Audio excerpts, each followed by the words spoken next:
The world is generally indifferent if you're not solving a real pain point. And they may not care about the cool logo or the cool brand for them. And so that was something that was really interesting when you go from the investing background to being an operator, that we're going to say no to giving you money and capital. And so being on the other side, you have to get really used to getting told no like a million times, whether you're raising capital, you're trying to convince your smartest best friends to quit their high paying jobs to come work for you. You're talking to their parents, you're selling their parents and why they should come join you at 25. Your job also is really selling.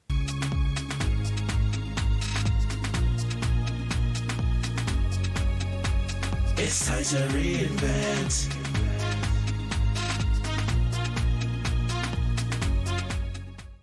Welcome to the Lessons of Entrepreneurship, the journey of reinvention. Today, I've got Benji here with me. I'm so excited to have you here, Benji. A lot of founders are first-time founders, and you have done this, and this is the second time around. So we're excited to get into the founder's mind the second time around.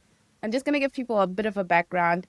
Benji is a founder and CEO of Gatby, which is a groundbreaking energy choice platform. You've gone from Wall Street, private equity, which is a dream for most people, to now building not one but two energy startups in this industry that just seems like very old, very dominant. How did you know it was time to step away from Wall Street and investing to jump into being a founder, and why this industry?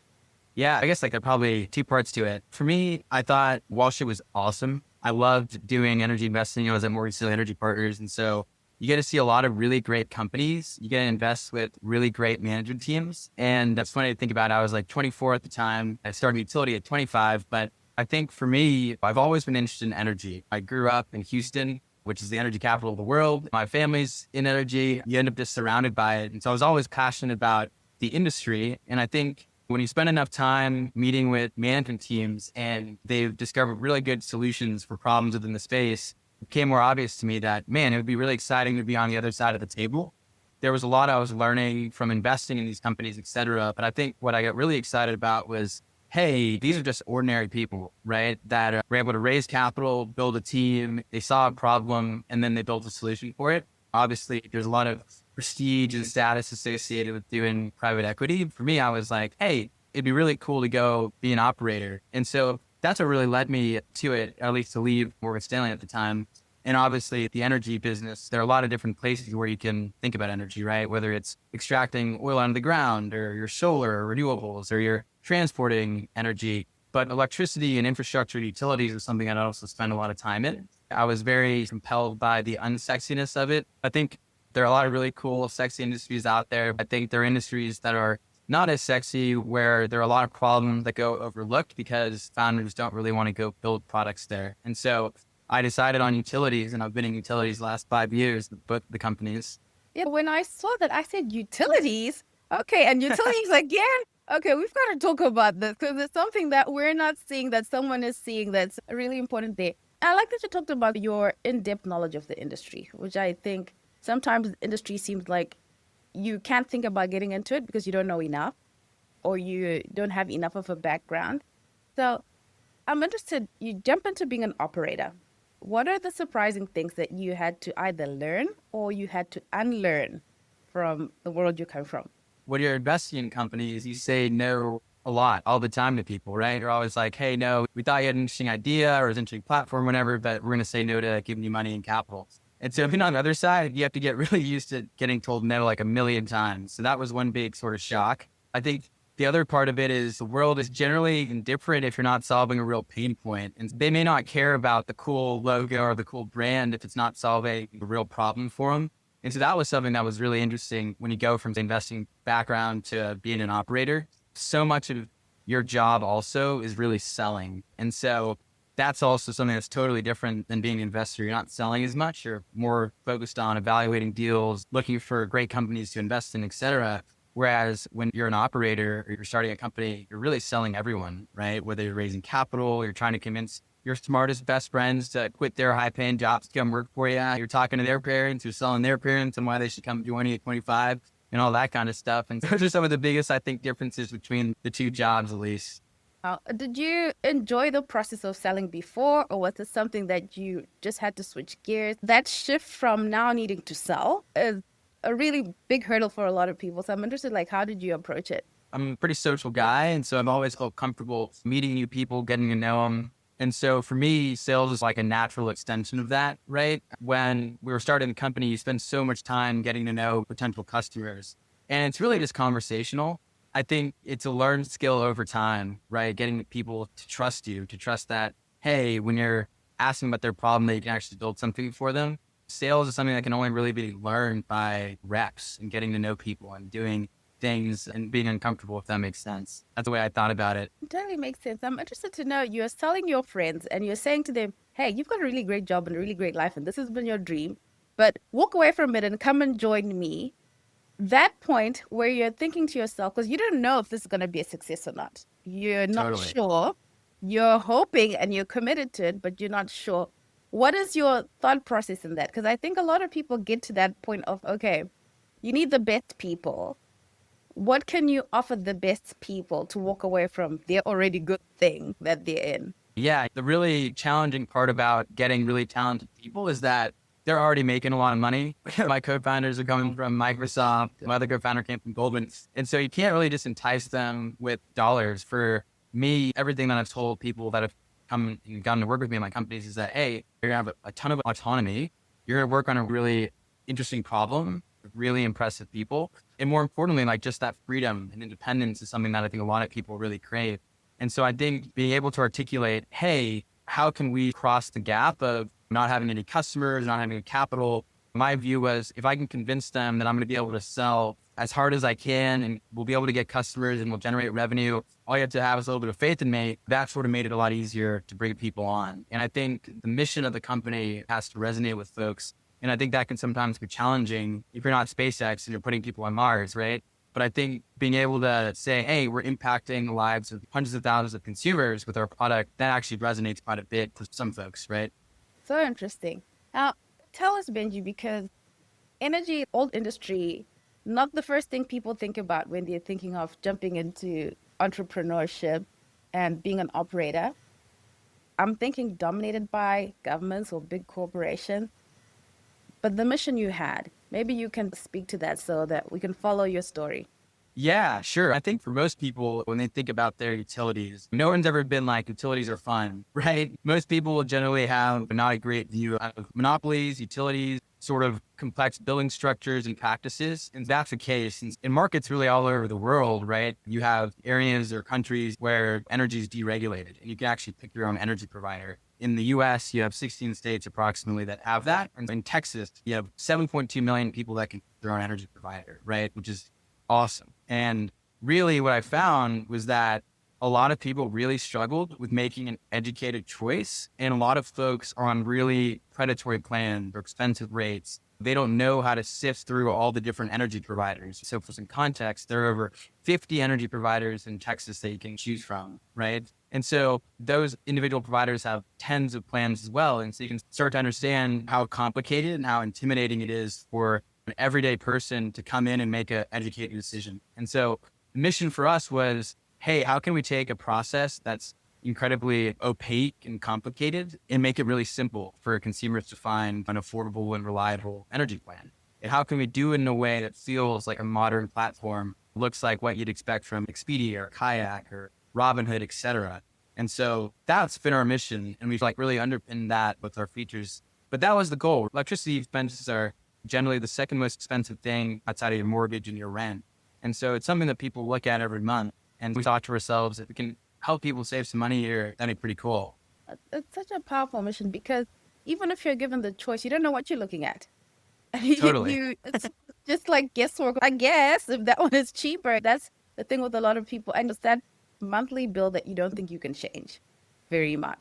And wow, this is really interesting. I like that you mentioned Robinhood, the way Robinhood went into investing and made it something that the average person can understand and have access to, or maybe let me know. I think from a design perspective, they're a great inspiration. You think about the next generation of consumers, every sort of class, right, that's coming up. What is their expectation around really modern, intuitive interface? And I think that's one thing, right? It's easy to go in and buy stocks. But I think the second part around democratizing access to trading, right, and building wealth through your investments at Robinhood had, it's a similar mission as us. Product that we just launched a few months ago was called Gatby Group Rate. And our idea there and the novelty around it was everyone signs up for electricity, but everyone's doing it by themselves. And so what we said was, we're going to go to the energy providers and say, hey, we have 5,000 people, right, who are all joining a group together.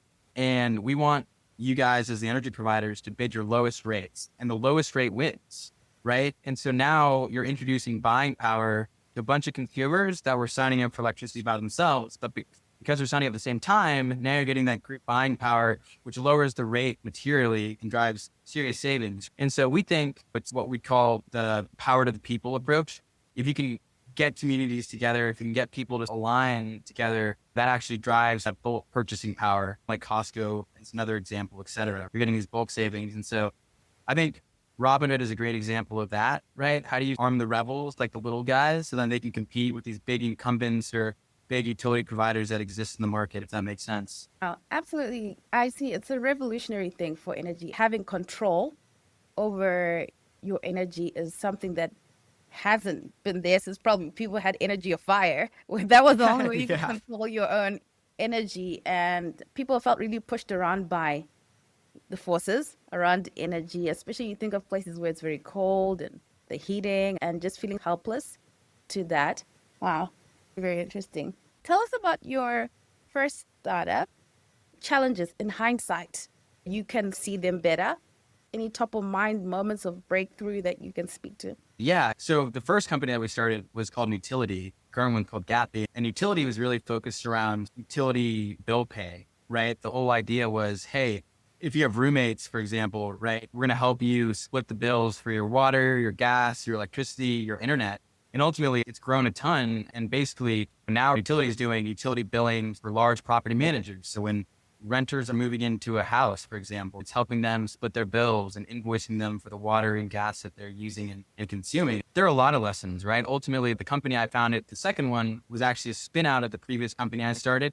And one sort of painful lesson is the co-founder dynamic and how that can break apart if you have different views on vision. Ultimately, I was really excited about solving the electricity choice problem for consumers, while they were more passionate about this utility billing problem. And ultimately, it became obvious that we had to separate the businesses. And that's always going to be messy. Anytime you're splitting apart businesses, some employees are staying with utilities, some people are going to Gatby, those kinds of things. And so I think a lesson there is making sure, hey, you're constantly checking in with your co-founders around vision, the alignment around that, et cetera. Understanding the unit economics of your business and making sure those are strong and suitable, that allows you to become profitable. Understanding, hey, what kind of investors should you raise from? Some that are maybe strategic or VC, et cetera. These are all sort of common things that you can go and hear on really any startup podcast. Those are all very sort of foundational for me between my first company and my second company. Before you went into this, are you listening to every kind of startup podcast? What are you doing that sort of gives you the confidence to say, okay, I'm ready? Yeah, I probably started listening to more startup podcasts after we had started the company, because you're trying to like learn everything at once because you realize how underprepared you are. But I think definitely they're all the traditional podcasts, right? Like How I Built This by Guy Raz. That was one that was certainly inspirational for me. Lenny Rachitsky's podcast, he's a former PM at Airbnb, and he has this amazing sort of product management podcast that I thought was great. And then one that I'd recommend really anyone that's thinking about starting a company to listen to is a podcast called Founders Podcast. And this is a podcast that David Senra puts on. And it's amazing because it goes through all the biographies of founders, really. Patagonia, Red Bull, Disney, Tesla, all these amazing companies, and Dyson's another great one. And you learn about, hey, what were the trials and tribulations that these founders went through? What did they think in their eyes after they did their biographies or autobiographies? What led to their success, or what were some of the failures? And so those are things that were super helpful for me as I was starting my company, and I continue to listen to. The first challenge you mentioned, I think, is a very common one, where what you both see as a business, if you have a co-founder, can be very different. And it's not only business, you see it in any kind of partnership. You see it in music groups, you see it in different social spaces where the idea of where are we going becomes separate, and then you've got to go in different ways.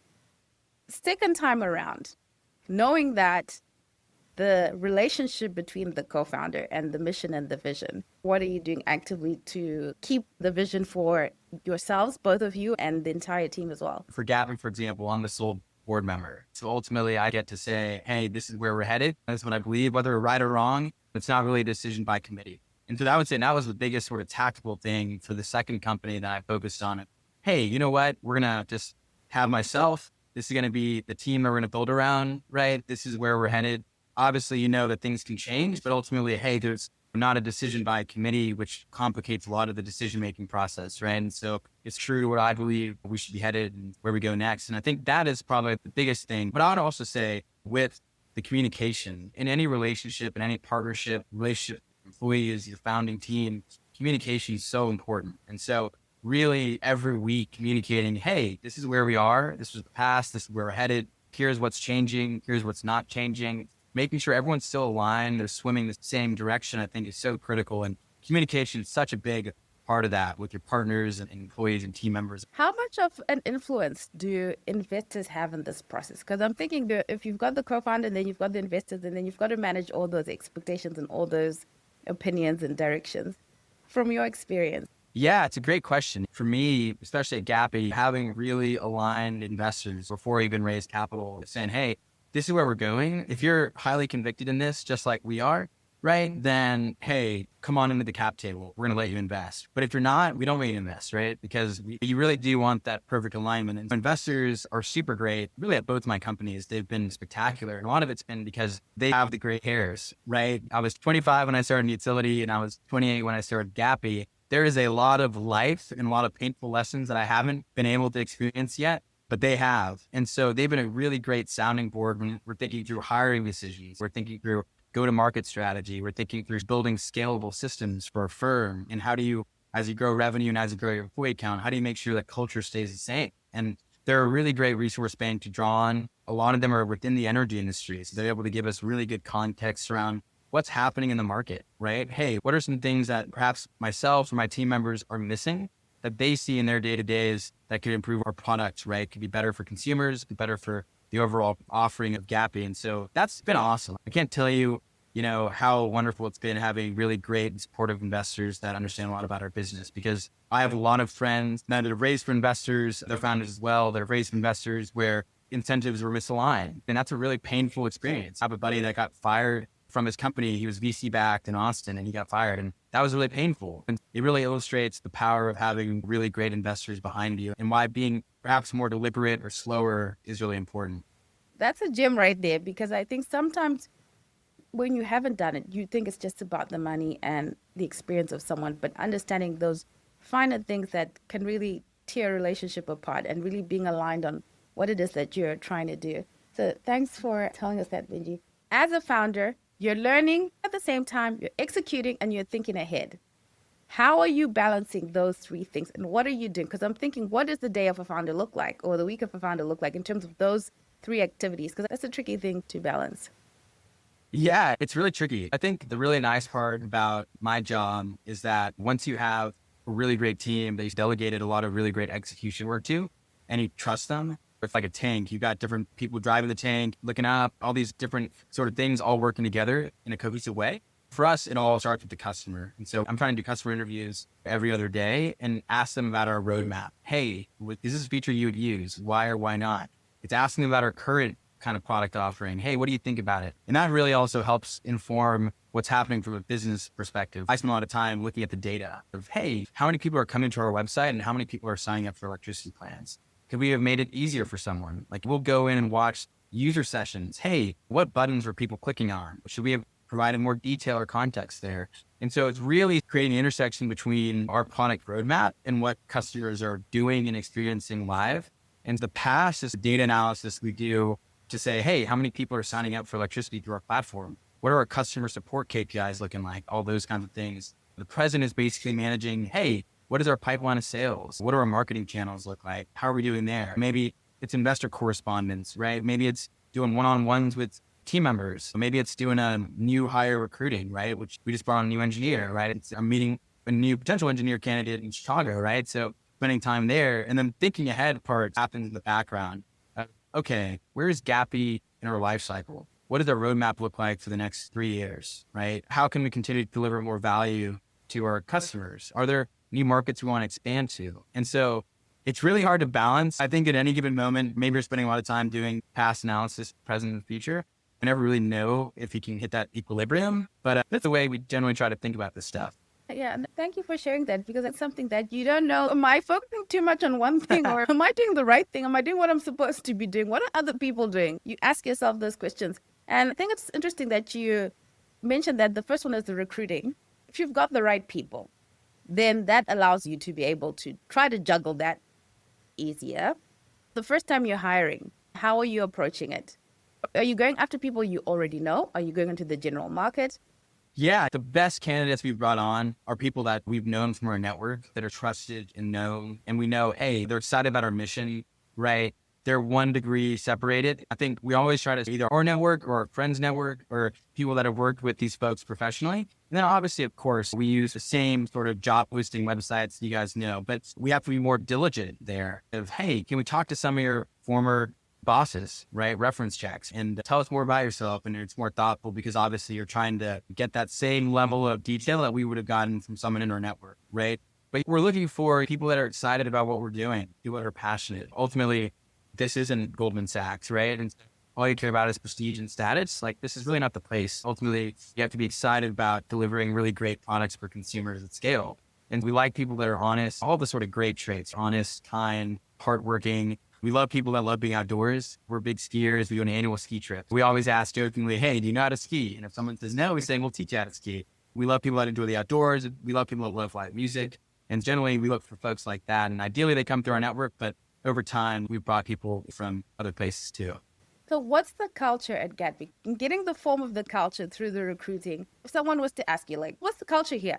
Yeah, listen, I think the way I hope it's described, it's a really fun place to work with people that care about the work we're doing, but also their colleagues and team members. It's a tight-knit group. The culture at Gatby, I think, is defined by working on unsexy, complicated problems that drive material savings to consumers and having a lot of fun doing it too. And I think what you can see with our logo, the Space Cowboy, and our playful tone is that that's what we're trying to design. We're trying to make something that's really not fun for people, fun in its own right. And so that's the way I like to describe it, the way I think about it, at least. And certainly how I hope our employees describe it too. That's wonderful. People say, the founder, you're setting the culture.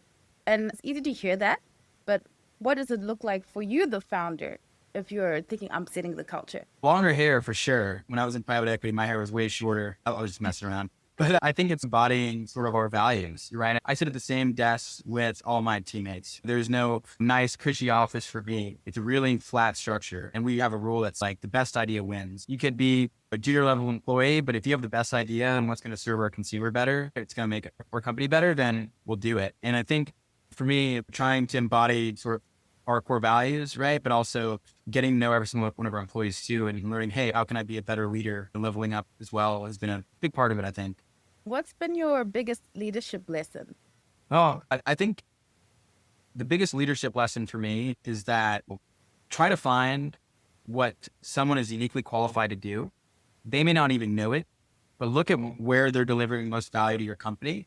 And even if it's not their job title, try to find a way to start positioning them to really focus on delivering that key skill. I think there have been people that have come in here. Hank, for example, he used to be in our growth team, basically doing business development.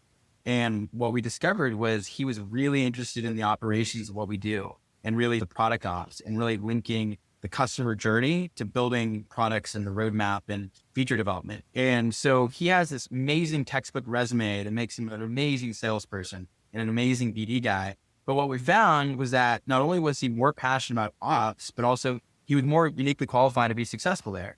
And so I think being able to take a step back and be like, hey, sit down with that employee and say, hey, I think you'd be better at this. You're doing this in your spare time. Can you confirm what I'm thinking here? And then their eyes spark up like, hey, yeah, I've always been pigeonholed to this role because of my past experience, but actually, you know what? I'm going to be better at this. And allowing them to make that transition is really remarkable. That's been an amazing sort of lesson for me is when someone comes in, they may already be good at something, but there's always potential that they could be great at something else, and being able to give them the ability to move laterally within the organization to go pursue that skill has really been an awesome piece for me. That's been great. Sounds like a really great place to work. I think for the founders that are listening, I think they've heard about selling. You've got to be ready to sell the idea, to sell to the consumer, to sell to investors, to sell to the people recruiting, hiring the best people, allowing them to do what they do best and what they enjoy, and creating a great culture that continues to help people to be motivated to do what it is that you do. Benji, what is it that if you're looking out into the market, what are you excited about right now? The thing I'm really the most excited about is really more people just being more innovative about having the power to change their electricity bill. The energy industry right now is going through this amazing revolution, right? You've got now batteries coming into the grid. You've got solar, you've got electric vehicles, right? And there are going to be so many new sort of personalized plans available to consumers across the world. Hey, if you have an electric vehicle, here's a plan designed for that. Hey, if you're using 2000 kilowatt hours, here's a plan for that, right? And so I think as the sort of electricity sort of world increases in terms of complexity, in terms of all of these really amazing consumer offerings, right? Like smart thermostats, et cetera, being able to be that trusty Sherpa or guide to consumers as they make these sort of really critical decisions around their home energy. That's what gets me really excited. I think everyone talks about energy and they talk about AI, and the fact that we get to be at the frontier of that and helping homeowners really take control of their power, I think it's going to be an awesome decade in years to come. I'm excited just listening to you talk about it because I hadn't even thought about the EVs and the way the world is moving. So really, this is groundbreaking energy choice for consumers. So I'm excited to have you, and I'm excited to share this message with people. Thank you so much, Benji. To the audience, if you could please go to gatby.com. It'll be linked in the description /group/rate, where you can learn more about this and take control of your energy. Benji, what do you wish I'd asked that I didn't ask? Oh, you know what? Probably how can communities engage each other to lower their energy bills? I think that's something that most people don't think about. And I think that's something that I would say is not just in energy. As the world moves towards more social commerce, what other sort of places can consumers band together? Obviously, we have Gatby Group Rate helping people join together to lower their energy bills. Something I'd say is, what other places can communities get together to lower the cost of goods, right? As you deal with this world that's experiencing crazy inflation, what other places can folks really leverage the power of their community to increase savings in their everyday lives? That's something I think that I certainly think about a lot now, especially as the world changes. And that's something that is not a traditional question, but something that I certainly have been wrestling with a bit more. Oh, thank you for that. It's been great. Thank you so much, Benji. Awesome. Thank you